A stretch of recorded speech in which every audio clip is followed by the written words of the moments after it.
Welcome to Take 5, your 5-minute inspirational message from Solid Rock Drogheda. Scientists in one of the deepest parts of the ocean have discovered a fish swimming there, surviving the most incredibly harsh conditions that would appear to make life impossible. They were in a deep water trench to the south of Japan. And to give you an idea now, the filming was being done at 8,336 meters down. That's 27,349 feet, or about over 5 miles. But just to put this in perspective, the distance from the surface of the sea down to where this filming took place is the equivalent of the same distance from the surface of the sea to the top of Mount Everest. And way down there, so deep in the ocean, there is complete darkness. It's very cold, near freezing temperatures, but there's also immense pressure.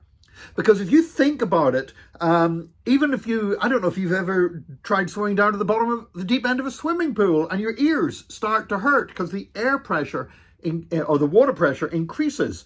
Well, the further down you go, the more the pressure gets. And once you get down to the depths where this filming took place, the pressure is about 1,000 bars, or 1,000 times the pressure of the water at the surface.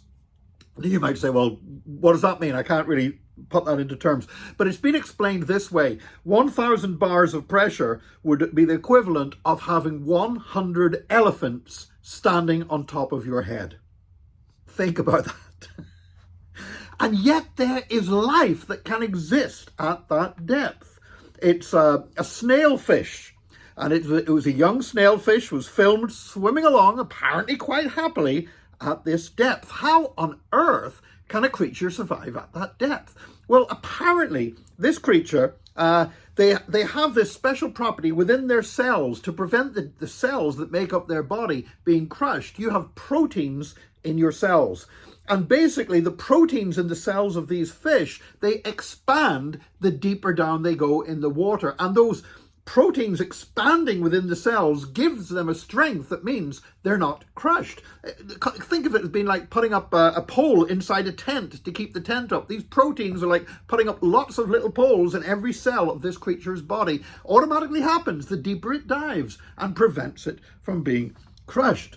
And also, because it can't derive any energy from sunlight or whatever, these fishes are able to take naturally occurring chemicals way down on the ocean floor and convert them into sugars, which provides energy for the fish. Now, I just find this absolutely incredible because I'm fascinated by nature, because for me, nature is all about the creation of God. I mean, this fish that's swimming down 5 miles down, withstanding the same pressure as having 100 elephants standing on your head, and this little fish can survive quite happily. To me, that could never happen by accident. This is an evidence of God's creative work.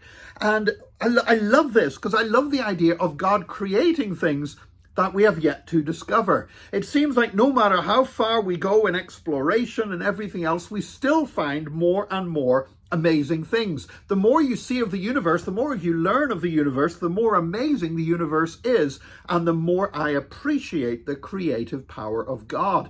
And I'm just, you know what, I love the idea of God when he created the world, putting these things, putting this fish down there that nobody was going to be able to see for thousands and thousands of years, until one day God says, one day people are going to come down here and they're going to see this, and man, this is going to blow their mind. I just love the creative work of God. I also love this, that if the creative work of God that we see in this world is so amazing, then what is waiting for us in eternity? Because this world is only created as a preparation for the eternity that is to come. And if there's so much to be discovered in this world, how much more exciting is eternal life going to be? You know, there's that line from Amazing Grace, when we've been there 10,000 years, bright shining as the sun, there's no less days to sing God's praise than when we first begun. But equally, I believe when we've been there 10,000 years, we won't have discovered a fraction of what really lies waiting for us now in eternal life. It's going to be a time of adventure. It's going to be a time of discovery. It's going to be a time for worshiping God more and more. Eternal life, right now from where I am, this life is good, eternal life looks wonderful. May we look forward to that with joy in our hearts. God bless you today. Have a great day. Join us again next time for another Take 5, your 5-minute inspirational message from Solid Rock Drogheda.